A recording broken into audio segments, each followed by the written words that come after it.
Assalamualaikum warahmatullahi wabarakatuh.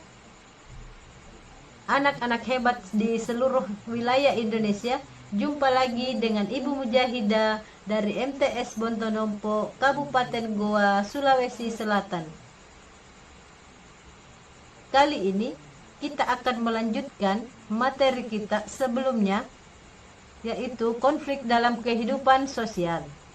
Sebelumnya, kita telah membahas pengertian konflik sosial, bentuk-bentuk konflik sosial, dan faktor-faktor penyebab konflik sosial.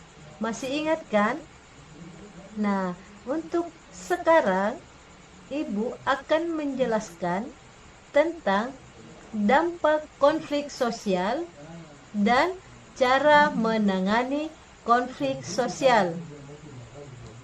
Adapun tujuan pembelajaran kita adalah pertama, dengan pengamatan video dan materi yang disampaikan melalui PPT, siswa dapat menjelaskan dampak konflik sosial dengan tepat. Kedua, melalui kegiatan diskusi kelompok, siswa dapat menganalisis cara menangani konflik sosial dengan tepat. Dan yang ketiga, melalui presentasi hasil diskusi kelompok, siswa dapat menyajikan hasil analisis cara menangani konflik sosial dengan tepat. Nah, anak-anakku, mari kita melanjutkan ke manfaat mempelajari konflik dalam kehidupan masyarakat. Dengan mempelajari konflik dalam kehidupan masyarakat, kita dapat memahami pertama, dampak konflik sosial, dan yang kedua, bagaimana cara menangani konflik sosial. Dampak konflik sosial. Menurut KBBI, dampak adalah benturan. Dampak adalah pengaruh kuat yang mendatangkan akibat, baik akibat positif maupun negatif, benturan yang cukup hebat sehingga menyebabkan sebuah perubahan. Sosial adalah kemasyarakatan berkenaan dengan masyarakat. Baik anak-anak, kita lanjut ya. Secara sederhana, konflik sosial adalah benturan yang cukup hebat sehingga menyebabkan sebuah perubahan dalam kehidupan sosial atau kemasyarakatan. Nah, untuk melihat salah satu dampak konflik sosial yang terjadi di masyarakat, kita bisa lihat konflik yang terjadi di Penajam. Disimak ya anak-anak. Pak Menteri Sosial, Pak Agus Gumiwang, dan Pak Dirjen Dinjamsos, Bapak Arihmat, menginstruksikan kepada Direktur Bencana Sosial kepada kami untuk langsung terjun melakukan asesmen terkait dengan dampak kerusuhan yang terjadi. Kami langsung melihat di lapangan dan memang kerusakannya cukup parah.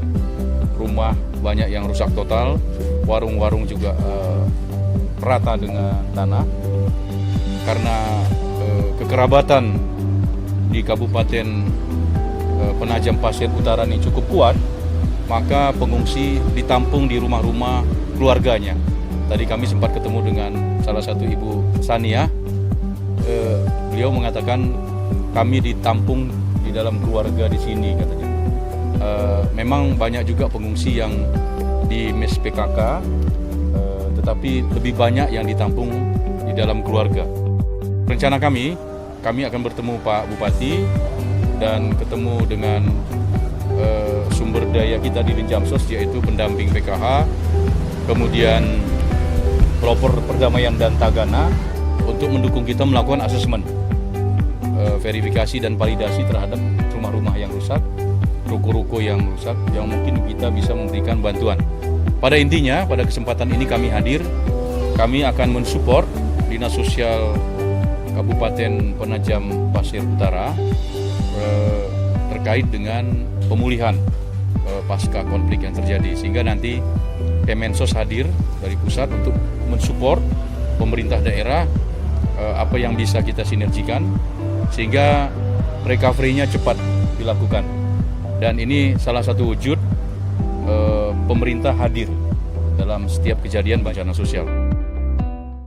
Nah, anak-anakku, setelah kita melihat video tadi, bagaimana pendapat kalian mengenai dampak dengan adanya konflik tersebut pada video?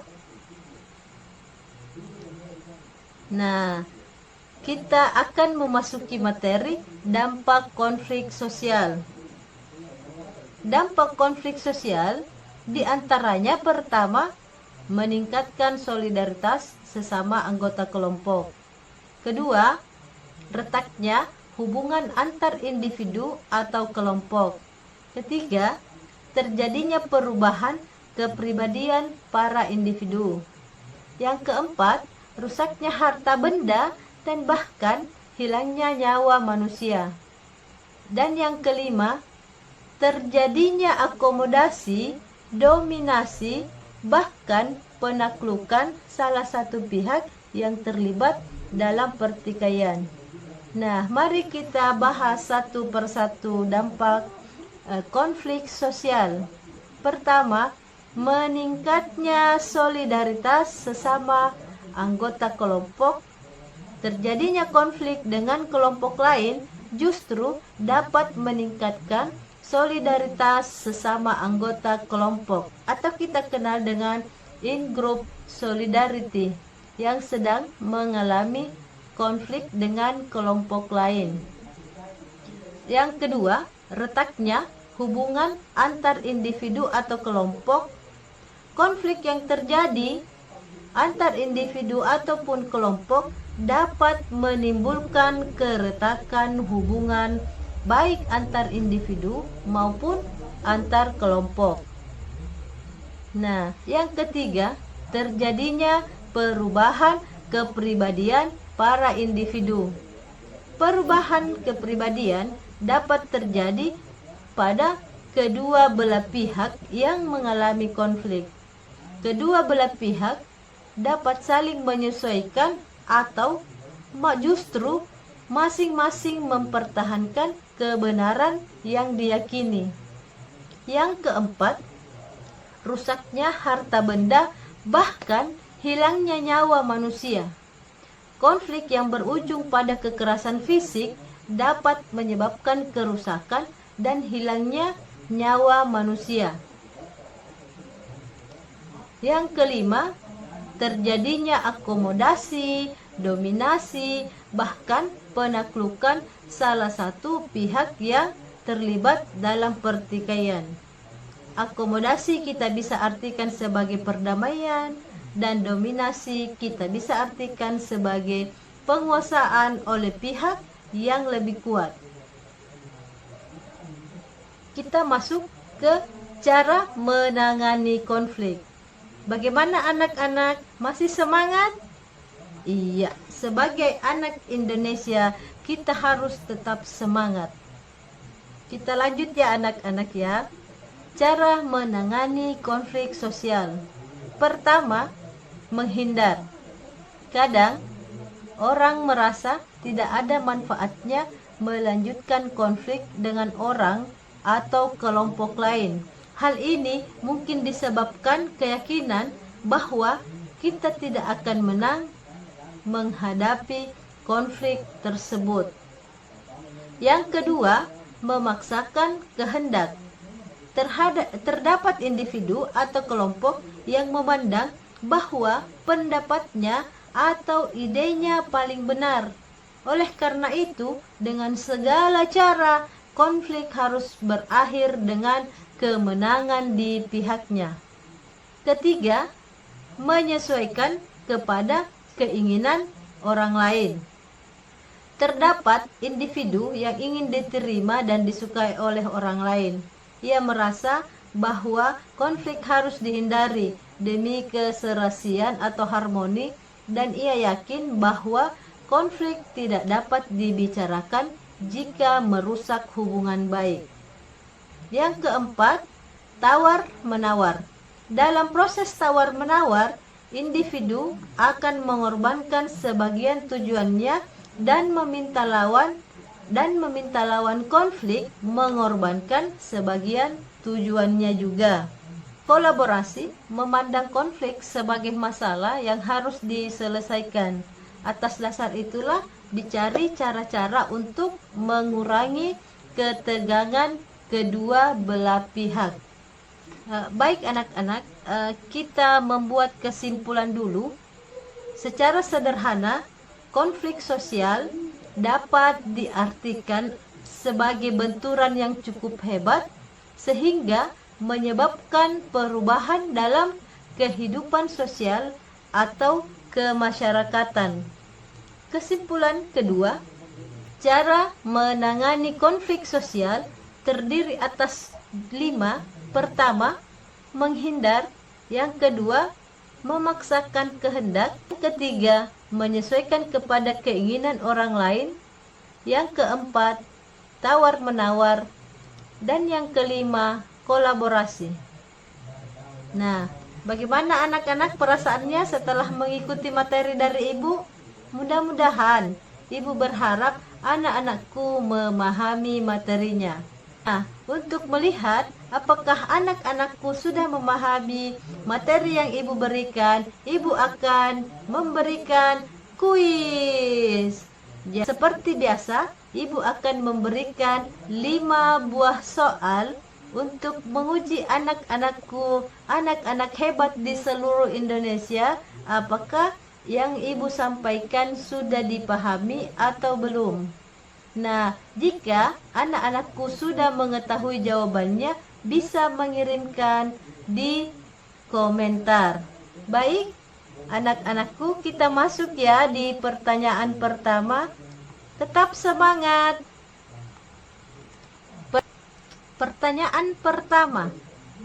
Aparat kepolisian menghentikan bentrokan secara paksa antar 2 kelompok warga yang disebabkan kesalahpahaman. Dalam pengusutan kasus bentrok tersebut, warga menginginkan penyelesaian masalah secara kekeluargaan. Oleh karena itu, warga meminta kepada kepala desa untuk menjadi penengah. Bentuk akomodasi sesuai contoh tersebut adalah A. Menghindar, B. Menyesuaikan kepada keinginan orang lain, C. Tawar-menawar, dan D. Kolaborasi. Ayo anak-anak, jawabannya yang mana? Disimpan dulu ya jawabannya. Kita memasuki soal yang kedua. Salah satu dampak konflik sosial yaitu A.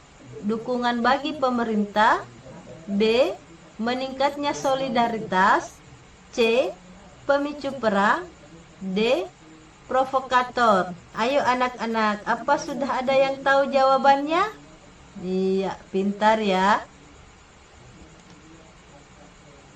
Pertanyaan ketiga. Pengendalian konflik dengan cara mengorbankan sebagian tujuannya dan meminta lawan konflik mengorbankan sebagian tujuannya juga, yaitu A. Tawar-menawar, B. Menyesuaikan keinginan orang lain, C. Menghindar, D. Kolaborasi. Ayo anak-anak, tetap semangat mengerjakan soalnya ya. Soal ketiga. Biasanya konflik menghasilkan pihak yang kalah dan pihak yang menang. Hal tersebut berarti adanya dampak konflik sebagai A.